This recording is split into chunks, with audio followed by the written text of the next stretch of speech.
আকাশ থেকে হঠাৎই নেমে এসেছে বিশাল আকৃতির দানবীয় শিলাখণ্ড, আর তাতে দুমড়ে যাচ্ছে গাড়ি আর বাড়ির ছাদ।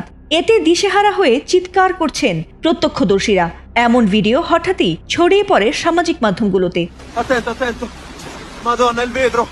দাবি করা হয়েছে এমন ঘটনা ঘটেছে যুক্তরাষ্ট্রে।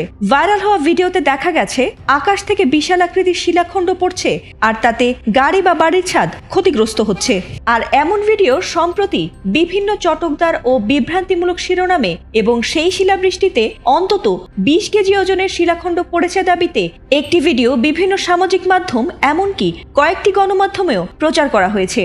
তবে এই ঘটনাটি আদৌ সত্য কিনা তা নিয়ে বিতর্ক শুরু হলে ভিডিওটি বহু নেটিজেন পর্যবেক্ষণ করেন আর তাতে বেরিয়ে আসে ঘটনাটির সত্যতা।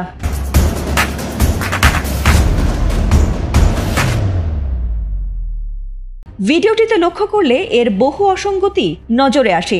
যেমন দেখা গেছে একটি গাড়ির ওপর বিশাল আকৃতির একটি শিলা পড়ে সেটি মাটিতে গড়িয়ে আরেকটি গাড়ির সঙ্গে ধাক্কা খেয়ে মিলিয়ে গেছে এবং আরেকটি শিলা গড়িয়ে একটি সাদা গাড়ির চাকায় আঘাত করে একটি বাড়ির সাদা দেয়ালের সঙ্গে হঠাৎই মিলিয়ে গেছে, যা বাস্তবে অসম্ভব।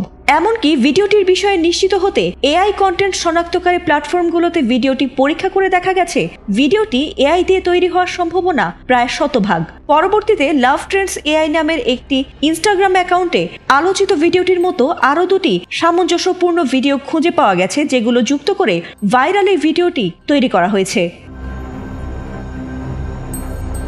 এছাড়া যুক্তরাষ্ট্রের কোনো স্থানে যদি আসলেই এত ভারী মাত্রার শিলাবৃষ্টির ঘটনা ঘটত, তবে ওই ঘটনার ভিডিও বা স্থিরচিত্র এবং ঘটনার বর্ণনা সহ বিভিন্ন আন্তর্জাতিক গণমাধ্যমে প্রচারিত হতো। তবে কোনো বিশ্বস্ত সূত্রে এই ধরনের ঘটনার কোনো উল্লেখ পাওয়া যায়নি।